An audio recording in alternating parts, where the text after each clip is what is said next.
அனைவருக்கும் அன்பு மிகுந்த வணக்கம்.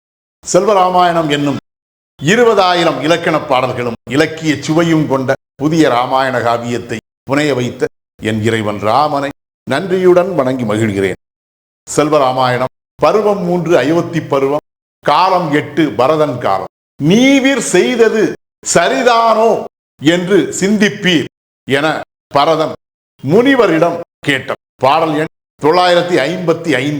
சூரியனை சொல்லாலும் சுடும் தீங்கை தொடுத்தீரே, யாரென்றும் அறியாதம் யாமிகனை தடுத்தீரே, பாரங்கும் காணா பண்பு நெஞ்சை உடைத்தீரே, சீரியர் நீர் ஆதரினால் சிந்திப்பீர் அடுத்து என்றார். இதுவே 955வது பாடல். இந்த பாடலுக்கான விளக்கத்தை காண்போம். சூரியனை சொல்லாலும் சுடும் தீங்கை தொடுத்தீரே என்ற முதல் வரிக்கான விளக்கம்.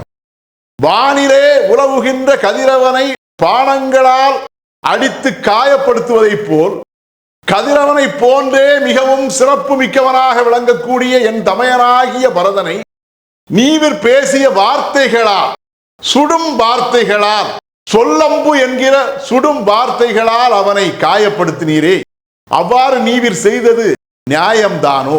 யாரென்றும் அறியாது எம் யாமிகனை தடுத்தீரே. யார் என்று என்னுடைய தமையனாகிய அந்த பரதனை அறியாமல், அவனுடைய குணம் எத்தகையது, எத்தகைய மேன்மை வாய்ந்தவன் அவன் என்பதை அறியாமல், இந்த நகரத்தை காக்க இரவு நேரத்திலே வந்து நகரத்தை காக்க வருகை தந்திருக்கக்கூடிய யாமிகன் என்கிற இரவு நேர காப்பாளனை போல என்னுடைய தந்தையும் தமையனாகிய ராமனும் இன்று எம்மிடையே இல்லாத காலகட்டத்திலே, அவர்கள் இல்லாத காரணத்தால் இருள் சூழ்ந்து விளங்கக்கூடிய எம்முடைய நகரத்தை காப்பதற்காக வருகை தந்திருக்கக்கூடிய யாமிகனை போன்று விளங்கக்கூடிய என்னுடைய தமையனை நீர் அவன் செய்ய வேண்டிய அந்த பணியை செய்ய விடாமல், எம் தந்தைக்கு அவன் செய்ய வேண்டிய அந்த ஈமச் சடங்கை செய்ய விடாமல் அவனை தடுத்து அவனுடைய உள்ளத்தை காயப்படுத்தினீரே. பாரங்கும் காணா நற்பண்பு நெஞ்சை உடைத்தீரே. அவ்வாறு நீவிர் காயப்படுத்தியதன் மூலமாக இந்த உலகம் எங்கிலும் அலைந்து தேடினாலும் கண்டடைய முடியாத பண்பிலே உயர்ந்த நெஞ்சத்தை, என்னுடைய தமையனுடைய அத்தகைய உயர்ந்த பண்பு நெஞ்சத்தை நீர் உடைத்து விட்டீரே. சீரியர் நீர் ஆதலினால் சிந்திப்பீர் அடுத்து என்றார். இவ்வாறெல்லாம் செய்த நீவிர் மிகவும் அறிவிற் சிறந்த பெரியோர், சான்றோர்.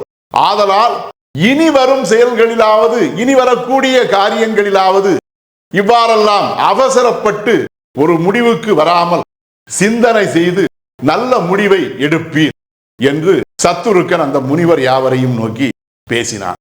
இதுவே 955வது பாடலுக்கான விளக்கம்.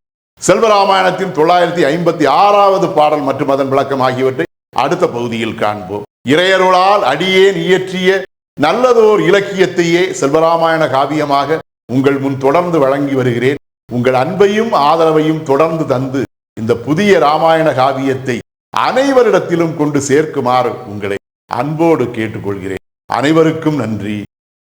வணக்கம்.